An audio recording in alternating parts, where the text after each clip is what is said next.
Hello, कैसे हैं आप लोग? आई होप कि पहले अच्छे होंगे। आपकी जो स्टडी चलेगी बहुत ही बेहतरीन चलेगी। तो आज के क्लास में बात करने वाले हैं क्लास 10 के सोशल साइंस के बहुत ही महत्वपूर्ण ऑब्जेक्टिव क्वेश्चन, जो आपके फाइनल एग्जाम यानी कल के दिन के लिए बहुत ज्यादा क्वेश्चन खास है। तो आप लोग सारे क्वेश्चन को अच्छे तरीके से देखेंगे, क्योंकि मैं जितना प्रश्न आज के इस क्लास में करा रहा हूँ ना, बहुत इंपॉर्टेंट क्वेश्चन करा रहा हूँ। तो आप लोग अच्छे तरीके से सारे क्वेश्चन को देखने का प्रयास करेंगे और सारे क्वेश्चन को हम लोग कम समय में खत्म कर देंगे, क्योंकि जस्ट इसके बाद जो है सब्जेक्टिव का क्लास कराना है। इसके चलते जो है हम क्या करेंगे, इसको जल्दी ही समाप्त कर देंगे, याद रखिएगा। तो एक बार सारे बच्चे क्लास को लाइक कर लेंगे और चैनल को सब्सक्राइब कर लेंगे, ठीक है ना। और एक बार याद दिला देता हूं कि देखिए, आपको जो है 80 प्रश्न आपके पास रहेगा, जिसमें से जो है 40 का ही उत्तर देना है, याद रखिएगा। और जिसमें 4 विकल्प रहेगा, एगो सही होगा, उसको जो है मार्कशीट पर टिक आउट कर देना है। इतना आपको ध्यान में रख लेना है, ठीक है, क्योंकि 2 दिन आप लोग दे दिए हैं, तो आपको तो सारे चीज पता हो गया होगा, ठीक है ना। चलिए 1 नंबर क्वेश्चन की तरफ बढ़ते हैं। और 1 नंबर क्वेश्चन बहुत इंपॉर्टेंट क्वेश्चन है और आपके फाइनल एग्जाम में बहुत बार पूछा भी गया है। करे कि रूस की संसद को क्या कहते हैं, ये सारे छात्र ऑप्शन को टिक आउट करेंगे, ठीक है ना। इसका जो है इस क्वेश्चन के आंसर को सारे छात्र टिक आउट करेंगे कि रूस के संसद को क्या कहते हैं। तो हमने आपको बताया होगा मेरे भाई कि ड्यूमा कहते हैं। ऑप्शन जो बच्चा सी टिक करा है बिल्कुल सही होगा, ठीक है। कोई भी क्वेश्चन पर हम लोग टाइम नहीं लेंगे, सारे क्वेश्चन को अच्छे तरीके से हम लोग समाप्त कर देंगे। देखिए 2 नंबर क्वेश्चन क्या करे कि भारतीय कम्युनिस्ट पार्टी की स्थापना कहां हुई थी, कहां हुई थी। तो ये भी हमने क्वेश्चन आपको बताया होगा कि कहां हुआ था, ताशकंद में हुआ था। यहां अनुस्वार रहना चाहिए, ठीक है ना, ताशकंद में हुआ था। ऑप्शन डी वाला सही होगा, ठीक है। याद रखिएगा 2 का ऑप्शन डी होगा, एक भी प्रश्न को छोड़ना नहीं है, ठीक है, एक भी प्रश्न को छोड़ना नहीं है। करे ना 3 नंबर प्रश्न कह रहा है कि भारत विश्व व्यापार संगठन कब सदस्य का बना था। संगठन का सदस्य जो है कब बना हुआ था, आपको पता होनी चाहिए कि जो है भारत में विश्व व्यापार संगठन जो हुआ था ना, कब सदस्य जो है कब बना, ठीक है, कब बना था। तो याद रखिएगा 1995 ईस्वी में बना था। ऑप्शन जो हो जाएगा ये में दिखाई दे रहा है, ऑप्शन ए वाला टिक कर देंगे, याद रखिएगा। अगला क्वेश्चन देखते हैं मेरे भाई। कह रहे हैं ना, अरे कि निम्न में से कौन सी सूती वस्त्र उत्पादन में अग्रणी है। कह रहे हैं ना, कौन सा जो देश है, कौन सा देश जो है कि सूती के उत्पादन में, सूती वस्त्रों के उत्पादन में यानी कपड़ों के उत्पादन में जो है सबसे जो है आगे है, ठीक है ना, आगे है। तो याद रखिएगा 4 का ऑप्शन यानी 4 का ऑप्शन जो बच्चा ऑप्शन सी टिक कर रहा है बिल्कुल सही होगा। बंबई कहिए या मुंबई कहिए, बात सेम होता है, ठीक है। चलिए 5 नंबर क्वेश्चन कर रहा है ना, अंश प्रकार है। अंश का प्रकार क्या है, मतलब अंश जो है किसका प्रकार होता है, गेहूं का, धान का, मक्का का, बजरा का। जल्दी से बतला दीजिए 5 का ऑप्शन क्या होगा। तो देखिए अंश जो होता है ना, वो क्या होता है, धान का प्रकार होता है। ऑप्शन जो बच्चा बी टिक करा बिल्कुल सही होगा। याद रखिएगा मैं जितना प्रश्न करा रहा हूं, कल के एग्जाम में यहीं से प्रश्न आने वाला है, तो आपको हर एक हाल में, हर एक स्थिति में सारे प्रश्न को देख लेना है, रट जाना है, ठीक है। अगला क्वेश्चन देख लेते हैं। और 6 नंबर क्वेश्चन क्या कर रहा है ना, निम्न में से कहां सामाजिक विभाजन का आधार भाषा था, आधार भाषा था, कहां था। तो आपको याद होना चाहिए मेरे भाई, वो जो था ना बर्जेलियस में था। ऑप्शन ए वाला सही कर देंगे, ठीक है ना। 6 का ऑप्शन ए होगा, याद रखिएगा। देखिए 7 नंबर क्वेश्चन बहुत इंपॉर्टेंट क्वेश्चन है। याद रखिएगा कि अंतर्राष्ट्रीय महिला दिवस की घोषणा किस वर्ष से पारित हुआ था, ठीक है ना। याद रखिएगा अंतर्राष्ट्रीय महिला दिवस। और एक जो है कमेंट में सारे बच्चे बतलाएंगे कि अंतर्राष्ट्रीय महिला दिवस कब मनाया जाता है। सारे बच्चे जो है ना इसको कमेंट में बतलाएंगे, जरूर बतलाएंगे। जो बच्चे देख रहे हैं वो सारे बच्चे बतलाने का प्रयास करेंगे कि अंतर्राष्ट्रीय महिला दिवस कब मनाया जाता है, ठीक है ना। याद रखिएगा और यह कब पारित हुआ ये हम बतला दे रहे हैं, लेकिन ये बतलाना होगा कि अंतर्राष्ट्रीय महिला दिवस कब जो है मनाया जाता है, ये आपको बतलाना है आंसर में, ठीक है ना, कमेंट सेक्शन में। तो याद रखिएगा ये जो है 1975 ईस्वी में पारित हुआ था। ऑप्शन ए वाला सही कर देंगे, याद रखिएगा, ठीक है। चलिए अगला क्वेश्चन यानी 8 नंबर क्वेश्चन क्या करे ना, 1974 में जन संघर्ष को किस नाम से जाना जाता है, किस नाम से जानते हैं 1974 वाला क्रांति को, यानी संघर्ष को हम लोग किस नाम से जानते हैं। वहां संघर्ष हुआ था, ठीक है ना, तो उसे हम लोग संपूर्ण क्रांति के नाम से जानते हैं। जयप्रकाश नारायण जी द्वारा दिया गया था, याद रखिएगा, छात्र के नेतृत्व ये कराया गया था, ठीक है। चलिए अगला क्वेश्चन यानी 9 नंबर क्वेश्चन क्या करे ना, गरीबी रेखा निर्धारित का कैलोरी मापदंड किसने दिया था, गरीबी रेखा का, ठीक है ना। और ये किसके द्वारा दिया गया था मेरे भाई, तो याद रखिएगा योजना आयोग के द्वारा दिया गया था। और ये भी एक कमेंट सेक्शन में बतलाएंगे कि योजना आयोग का गठन कब हुआ था। तो याद रखिएगा मेरे भाई हम बतला ही दे रहे हैं, क्योंकि ये बच्चा जो है नहीं टिक आउट करेगा तो कल के एग्जाम यही पूछने वाला है कि 15 नवंबर कितना, 15 नवंबर, याद रखिएगा नवंबर 1950 ईस्वी को हुआ था, ठीक है, आप लोग याद रखिएगा, ठीक है। चलिए अगला क्वेश्चन 10 नंबर क्वेश्चन क्या करें, निम्न में से किस देश की मुद्रा रुपया है। देखिए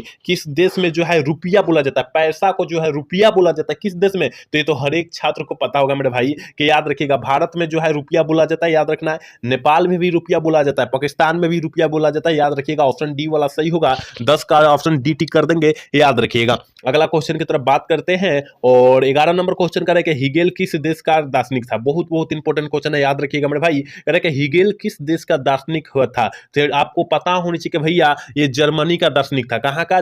जर्मनी का था। ऑप्शन सी वाला बिल्कुल सही होगा। अगला क्वेश्चन देख लेते हैं। 12 नंबर क्वेश्चन करें कि गांधी जी के महात्मा गांधी जी, मतलब महात्मा गांधी जी ने किस गोल मेज सम्मेलन में भाग लिए थे? ठीक है ना, गांधी जी यहाँ दिया है, लेकिन हम लोग उसमें अपना से क्या लगाए, महात्मा लगा दिए, क्योंकि महान आदमी थे। ठीक है ना, तो याद रखिएगा 12 का ऑप्शन जो हो जाएगा क्या हो जाएगा, तो ऑप्शन बी हो जाएगा, द्वितीय के गोल मेज में सम्मेलन में। ठीक है, ऑप्शन बी वाला टिक कर देंगे, याद रखिएगा। अगला क्वेश्चन देख लेते हैं मेरे भाई। करे ना, यहां पर देखिए अगला क्वेश्चन क्या करे कि क्लिनाइड का उपयोग होता है। क्लिनाइड का उपयोग जो होता है किसमें होता है, तो याद रखिएगा 13 का ऑप्शन ए हो जाएगा, मलेरिया में होता है। ऑप्शन ए वाला टिक कर देंगे। ठीक है, थोड़ी सी साफ नहीं दिखाई दे रही होगी यहाँ पर, अपना ये क्या करना है, वैराइटीज में बढ़ा लेना है, और जो है आपके जो है वीडियो की क्वालिटी थोड़ी सी बढ़ा लेना है, आपको जो है स्पष्ट रूप से दिखाई देने लगेगी। ठीक है, चलिए करें निम्न में से पुरानी जलोढ़ मिट्टी कौन है? पुरानी जलोढ़ मिट्टी जो है किसे हम लोग कहते हैं, तो याद रखिएगा बांगरा को कहते हैं। ठीक है ना, याद रखिएगा ऑप्शन बी वाला सही होगा। ठीक है, चलिए अगला क्वेश्चन 15 नंबर क्वेश्चन करे कि नवीन नगर नगर तापीय विद्युत संयंत्र कहां पर अवस्थित है, मतलब स्थित है। ठीक है ना, वहां कहां पर अवस्थित है चाहे स्थित है, तो याद रखिएगा 15 का ऑप्शन जो बच्चा सी टिक कर रहा है बिल्कुल सही होगा, औरंगाबाद। ठीक है ना, चलिए अगला क्वेश्चन कह रहा है कि डॉक्टर राजेंद्र प्रसाद का जन्म स्थान कहाँ है? डॉक्टर राजेंद्र प्रसाद का जन्म स्थान जो है कहां पर है, तो ये तो हर एक छात्र को पता होनी चाहिए कि भैया अपना बिहार के थे, कहां के थे, अपना बिहार के थे। ऑप्शन बी वाला सही करेंगे। अगला क्वेश्चन देख लेते हैं, और 17 नंबर क्वेश्चन करें कि भारत में पहला देसी जूट मिल किस शहर में स्थापित किया गया था? पहला जूठी मिल, ठीक है ना, पहला जूट मिल, तो आपको पता होनी चाहिए मेरे भाई कि वो जो है कलकत्ता में, सबसे पहले कोलकाता या कलकत्ता में स्थापित किया गया था।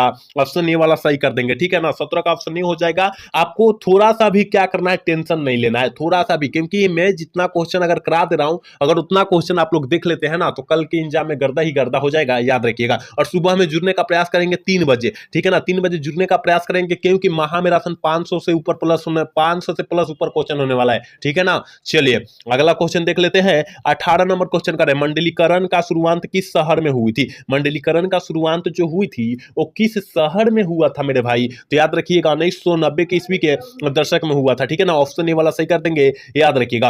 अगला क्वेश्चन 19 नंबर क्वेश्चन क्या करें कि निम्न में से कौन पंचायती राज व्यवस्था में स्तर दूसरा व्यवस्था का दूसरा स्तर है? ठीक है ना, निम्नलिखित में से कौन जो है पंचायती राज व्यवस्था का दूसरा स्तर बोला जाता है? हम लोग किसे बोलते हैं, जल्दी से जो है अनिस का ऑप्शन बतला दीजिए, टिक आउट कर दीजिए कि भैया पंचायत समिति को हम लोग पंचायती व्यवस्था का दूसरा पद कहते हैं, स्तर कहते हैं। ऑप्शन सी वाला जो बच्चा टिक कर रहा है बिल्कुल सही होगा। अगला क्वेश्चन की तरफ बात करेंगे, और 20 नंबर क्वेश्चन करें 1871 में कौन सी संधि हुई थी? बहुत बहुत इंपॉर्टेंट क्वेश्चन है, आप लोग याद रखिएगा, और ये सारे छात्रों को पता होनी चाहिए कि फ्रैंकफर्ट की संधि जो हुई थी 1871 ईस्वी में हुई थी, याद रखिएगा। ऑप्शन ए वाला सही हो जाएगा। और पूछेगा है कि सिपाही विद्रोह कब हुआ था, याद रखिएगा सिपाही विद्रोह कब हुआ था, तो 1857 ईस्वी में हुआ था, ये भी याद रखिएगा, क्योंकि आपके फाइनल एग्जाम में बहुत बार पूछा भी गया है। ठीक है, चलिए अगला क्वेश्चन 21 नंबर क्वेश्चन करें, बिहार में पंचायती राज संस्थाओं में महिलाओं के लिए कितनी सीटें आरक्षित है। देखिए आपको तो पता होनी चाहिए कि आधा है, कितना है, 100 में से आधा जो है महिला का है और आधा जो है पुरुष का, इसका मतलब 50 सीटें होगी। कितना होगी, 50 होगा, यानी आधा आधा पर है, याद रखिएगा। ऑप्शन ए वाला टिक करेंगे, याद रखना है, आपको भूलना नहीं है, पूरा आधा आधा का हिस्सा है। ठीक है ना, चलिए अगला क्वेश्चन कह रहा है कि निम्न तलीय जल जमाव वाले क्षेत्र को कहा जाता है, मतलब जहां जल जमाव जमता है उस क्षेत्र को हम लोग क्या कहेंगे, तो उस क्षेत्र को बेंट लैंड कहते हैं। ऑप्शन ए वाला सही हो जाएगा, याद रखिएगा। अगला क्वेश्चन यानी 23 नंबर क्वेश्चन करें कि जर्मनी के एकीकरण का प्रमुख वस्तुकार कौन था? जर्मनी के एकीकरण का प्रमुख वस्तुकार कौन था, तो याद रखिएगा 23 का ऑप्शन डी हो जाएगा। क्या हो जाएगा, डी हो जाएगा, बिस्मार्क था। ऑप्शन डी वाला टिक कर देंगे 23 का। ठीक है ना, चलिए अगला क्वेश्चन की तरफ बात करते हैं मेरे भाई। जल्दी जल्दी सारे क्वेश्चन को समाप्त कर देते हैं, क्योंकि जल्द ही बाद जो है सब्जेक्टिव क्वेश्चन कराने वाला है। ठीक है, जुड़ने का प्रयास कीजिएगा आप लोग। करे कि स्वर्णीय चतुर्भुज योजना महामार्ग इनमें से किस शहर को नहीं जोड़ता है? इनमें से जो है किस शहर को नहीं जोड़ा जाता है इस मार्ग में? ठीक है ना, तो याद रखिएगा 24 का ऑप्शन जो बच्चा बी टिक करा बिल्कुल सही होगा, गुवाहाटी। ठीक है ना, गुवाहाटी जो है असम की ओर पड़ता है, याद रखिएगा। अगला क्वेश्चन की तरफ बात करते हैं, और 25 नंबर क्वेश्चन के गांधी जी यानी महात्मा गांधी ने भारत में सत्याग्रह का पहला प्रयोग कहां किया गया था, कहां पर किया गया था? तो आपको तो पता होनी चाहिए कि जब महात्मा गांधी की बात आए तो कौन आंदोलन किए थे, वो चंपारण से ही शुरू किए थे। ऑप्शन ए वाला सही होगा, 25 का ऑप्शन ए टिक कर देंगे, याद रखिएगा। देखिए 26 नंबर क्वेश्चन आपके स्क्रीन पर मौजूद है, करें कि अखिल भारतीय किसान सभा का गठन कहां और कब हुआ था, कहां और कब हुआ था, जल्दी से जो है ना 26 का ऑप्शन बतला दीजिए क्या हो जाएगा। तो याद रखिएगा 1936 में का, 1936 में, और लखनऊ उत्तर प्रदेश में हुआ था। ऑप्शन सी वाला जो बच्चा टिक रहा है बिल्कुल सही होगा, याद रखिएगा। अगला क्वेश्चन देख लेते हैं मेरे भाई, करे कि नरोत्तम सिंहानुआ कहाँ का शासक था। नरोत्तम सिंहानुक कहाँ का शासक था। तो याद रखिएगा 27 का ऑप्शन जो बच्चा सी टिक कर है कंबोडिया का शासक था, ऑप्शन सी वाला सही हो जाएगा, याद रखिएगा। अगला क्वेश्चन 28 नंबर क्वेश्चन करें कि भारत में न्यूनतम मजदूर कानून किस वर्ष जो है पारित हुआ था या लागू हुआ था। पारित कहे या लागू कहे तो याद रखिएगा 1948 कहीं पर दिया है क्या मेरे भाई, देखिए ऑप्शन डी में दिया, ऑप्शन डी वाला टिक कर देंगे, ठीक है। चलिए अगला क्वेश्चन देखते हैं, करे के राष्ट्रवाद की अवधारणा का जन्म किस घटना से माना जाता है, किस घटना से माना जाता है। तो याद रखिएगा वो जो है पूर्ण जागरण से माना जाता है, ऑप्शन ए वाला जो बच्चा टिक करा बिल्कुल सही होगा, याद रखिएगा। देखिए यहां पर 30 नंबर क्वेश्चन करे कि मेटरनिख कौन था। ये तो हर एक छात्र को पता होना चाहिए, जो नहीं पढ़ा है उसको भी पता होना चाहिए कि मेटरनिख जो था, याद रखिएगा ऑस्ट्रेलिया का चांसलर था, ऑप्शन ए वाला जो बच्चा टिक कर रहा है बिल्कुल सही होगा, याद रखिएगा। अगला क्वेश्चन यानी 31 नंबर क्वेश्चन करें कि महात्मा गांधी को चंपारण आने का निमंत्रण किसने दिया। एक होता है आमंत्रण, होता है मेरे भाई आमंत्रण, याद रखिएगा। आमंत्रण और निमंत्रण में बहुत ज्यादा अंतर होता है, याद रखिएगा, ठीक है ना। निमंत्रण मतलब क्या होता है, आमंत्रण मतलब क्या होता है। देखिए निमंत्रण मतलब जो होता है किसी को किसी पार्टी को टीम में बुलाना, उसे निमंत्रण कहते हैं। आमंत्रण कहते जैसे राज्यसभा, जैसे किसी नेता द्वारा आया हुआ आमंत्रण, उसे आमंत्रण कहते हैं, याद रखिएगा, ठीक है ना। तो याद रखिएगा कब मतलब किसने दिया था आमंत्रण, जो है किसके द्वारा दिया गया था ये, ठीक है ना, महात्मा गांधी को। तो याद रखिएगा 31 का ऑप्शन सी हो जाएगा, राजकुमार शुक्ल द्वारा दिया गया था, ऑप्शन सी वाला सही कर देंगे। चलिए 32 नंबर क्वेश्चन का ना, लखनऊ समझौता जो है किस वर्ष हुआ था। लखनऊ समझौता जो हुआ था वो किस वर्ष हुआ था, तो 1916 में हुआ था, याद रखिएगा। ऑप्शन ए वाला जो बच्चा टिक रहा है बिल्कुल सही होगा, याद रखिएगा। अगला क्वेश्चन 33 नंबर क्वेश्चन का, भारत का डाक विभाग कितने जोनों में विभाजित है। भारत का डाक विभाग जो है कितने जोनों में जो है ना विभाजित है, कितने जोनों में विभाजित है। तो याद रखिएगा 33 का ऑप्शन जो बच्चा ये टिक कर रहा है मतलब 8 भागों में विभाजित है, ऑप्शन ए वाला सही होगा, याद रखिएगा। अगला क्वेश्चन की तरफ बात कर लेते हैं मेरे भाई, यहाँ 34 नंबर क्वेश्चन करें कि बिहार की पहली रेल लाइन कौन थी। बिहार की पहली रेल लाइन जो थी वो कौन थी, तो याद रखिएगा ईस्ट इंडिया रेलवे थी, ऑप्शन बी वाला सही होगा। 34 का ऑप्शन बी टिक करेंगे, याद रखिएगा। 35 नंबर क्वेश्चन करें के कहल गांव तापीय विद्युत परियोजना किस जिला में अवस्थित है। किस जिला में जो है अवस्थित है, मतलब वहां पर स्थित है। 35 का ऑप्शन बी हो जाएगा, भागलपुर जिला में, ऑप्शन बी वाला टिक कर देंगे। 35 का ऑप्शन बी हो जाएगा, याद रखिएगा। 36 नंबर क्वेश्चन का, बिहार की राजधानी कहाँ है। ये तो बहुआ टाइप क्वेश्चन, और कौन मार देगा कि भैया बिहार का राजधानी जो है पटना है, और कहिएगा कि बिहार में तो पटना है, तो पटना ही पड़ता है, याद रखिएगा। क्योंकि पता नहीं कैसे हो गया है, आपको भी पता नहीं होगा, ठीक है ना, कि बिहार की राजधानी कैसे है। लेकिन हम कुछ मतलब बोर्ड पर आकर इसको अच्छे तरीके से समझाने का बात करेंगे कि जो पटना जो है बिहार में है,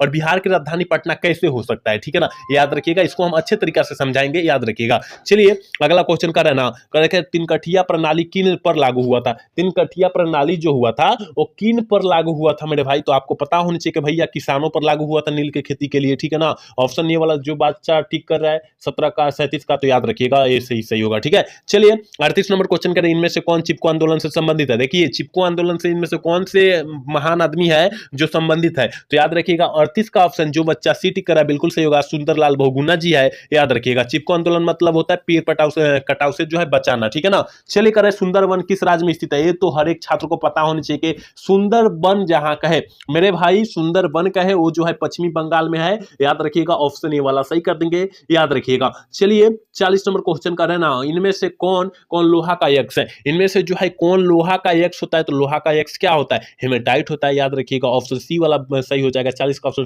सिटी करेंगे, याद रखिएगा। देखिए 80 क्वेश्चन में कितना मारना था आपको, 40 मारना था, 40 क्वेश्चन हो गया। लेकिन और आपको एक्स्ट्रा क्वेश्चन कुछ बतलाएंगे कि अगर पूछ दे तो आपको छोड़कर नहीं आना है, ठीक है। चलिए 41 नंबर क्वेश्चन की तरफ बात कर लेते हैं, जल्दी कह रहे हैं ना। निम्न में से किस खनिज के साथ प्राकृतिक गैस पाई जाती है? निम्नलिखित में से किस खनिज के साथ प्राकृतिक गैस जो है ना पाई जाती है? तो पेट्रोलियम पाई जाती है। ऑप्शन सी वाला सही कर देंगे, याद रखिएगा। अगला क्वेश्चन की तरफ बात कर लेते हैं मेरे भाई। कर रहे ना 42 नंबर क्वेश्चन करें कि गोविंद सागर कृत्रिम जलाशय संबंधित है, किससे संबंधित है? फटाफट आप लोग 42 का ऑप्शन बता दीजिए क्या हो जाएगा। तो 42 का ऑप्शन जो बच्चा सीटी कराए कि भाखड़ा भाखड़ा नागल बांध से संबंधित है, ऑप्शन सी वाला बिल्कुल सही होगा, याद रखिएगा। अगला क्वेश्चन की तरफ बात कर लेते हैं। प्राकृतिक गैस पाई जाती है, अभी हमने क्वेश्चन बताया कि प्राकृतिक गैस जो होता है पेट्रोलियम में पाई जाती है, और किसके किसके साथ पाई जाती है ये भी आपको पता होनी चाहिए कि पेट्रोलियम सॉरी प्राकृतिक गैस जो होता है खनिज तेल के साथ भी पाई जाती है, ऑप्शन सी वाला सही होगा, याद रखिएगा। अगला क्वेश्चन करें ना, रेलवे वर्कशॉप कहां स्थित है? याद रखिएगा रेलवे वर्कशॉप जो है ना वो कहां पर स्थित है? तो याद रखिएगा 44 का ऑप्शन जो बच्चा ये टिक कर है जमालपुर में, बिल्कुल सही होगा, याद रखिएगा। अगला क्वेश्चन देखिए 45 नंबर क्वेश्चन करें कि पक्की सड़कों की लंबाई की दृष्टि से प्रधान स्थान करें कि प्रधान स्थान प्रथम स्थान पर कौन राज्य है? प्रथम स्थान पर जो है ना कौन सा राज्य है? कह रहे हैं कि पक्की सड़कों की लंबाई में, ठीक है ना, पक्की लंबों की सड़क लंबाई में जो है ना सबसे लंबा स्थान जो है ना महाराष्ट्र का, ठीक है ना, याद रखिएगा। ऑप्शन बी वाला सही होगा। बिहार का तो छोड़िए दीजिए क्योंकि बिहार जो है इतना पीछा चल गया है ना, अब कहाँ नहीं जा सकता है। चलिए अगला क्वेश्चन कर रहे हैं ना, कह रहे कि एएसआई कह रहे कि आईएसआई का प्रकृति हमारी रक्षा करती है, किसको रक्षा करती है? तो याद रखिएगा 46 का ऑप्शन जो बच्चा ए टिक कर रहा है बी, याद रखिएगा बिल्कुल सही होगा। क्योंकि देखिएगा आपको जो है किसी चीज का बीज खरीदते होंगे वहां पर एक लिखा होता है इस तरह का लिखा हुआ होता है, ठीक है ना, चाहे आईएस लिखा होगा ना आईएसआई लिखा होगा मतलब वो आपका जो है ओरिजिनल सामान आपको दिया जा रहा है, मिल रहा है, ठीक है, याद रखिएगा। तो नकल और गैर मानक उत्पादों से हमें इसको जो है सुरक्षा मिलती है, ठीक है, ऑप्शन ए वाला सही होगा। चलिए 47 नंबर क्वेश्चन कर रहे हैं ना, कह रहा है कि राष्ट्रीय ग्रामीण रोजगार गारंटी योजना किस महापुरुष के नाम पर है? किस महापुरुष के नाम पर अवस्थित है या है? तो याद रखिएगा महात्मा गांधी के नाम पर स्थित है, ऑप्शन ए वाला सही होगा। चलिए अगला क्वेश्चन कह रहा है कि प्रत्यक्ष के अंतर्गत निम्न में से किसे शामिल किया गया है? प्रत्यक्ष के अंतर्गत जो है वो किसको जो है इसमें शामिल किया गया है? तो याद रखिएगा 48 का ऑप्शन जो बच्चा ए टिक करा बिल्कुल सही होगा, याद रखना है। 39 नंबर क्वेश्चन क्या करे कह रहे हैं ना 49 नंबर क्वेश्चन करे कि निम्न में से कौन प्राथमिक क्षेत्र है? देखिए प्राथमिक क्षेत्र यानी कृषि क्षेत्र को कहते हैं, और तृतीय क्षेत्र जो होता है सेवा क्षेत्र को कहते हैं, ठीक है, तो याद रखिएगा ऑप्शन बी वाला सही होगा। 49 का ऑप्शन बी टिक कर देंगे, याद रखिएगा। और 50 नंबर क्वेश्चन और आज के क्लास के लास्ट क्वेश्चन, इतना ही क्वेश्चन देखेंगे, याद रखिएगा, क्योंकि क्वेश्चन हमने तो बहुत सारा लाया है लेकिन 50 क्वेश्चन ही देखेंगे, याद रखिएगा। कह रहे कि कृषि सुखाड़ होता है, कृषि का सुखाड़ जो होता है कब होता है, ठीक है ना, कृषि सुखाड़ जो होता है कब होता है? तो याद रखिएगा आपको पता होना चाहिए कि मिट्टी के नमी के कारण अभाव मतलब जो होता है ना मिट्टी का नमी जो होता है हाल जिसे बोलते हैं वो सूख जाता है, जिसके कारण सुखाड़ आ जाता है, याद रखिएगा ऑप्शन बी वाला सही होगा। तो हमने 50 क्वेश्चन यहां बतलाया और 50 क्वेश्चन आप लोग अच्छे से देख लेते हैं तो कल के एग्जाम में यहां से काफी सारे प्रश्न आने वाला है, याद रखिएगा। और सुबह में जुड़ने का प्रयास करेंगे क्योंकि 500 प्लस ऑब्जेक्टिव क्वेश्चन हम लोग लाएंगे। 3 बजे जुड़ने का आप लोग प्रयास कीजिएगा, सारे बच्चे जितने बच्चे देख रहे हैं वो बच्चे, ठीक है ना। तो आज का क्लास कैसा लगा? अगर अच्छा लगा हो तो चैनल को सब्सक्राइब और लाइक करना भूलिएगा। जय हिंद, जय भारत। मिलते हैं अगला सेशन में।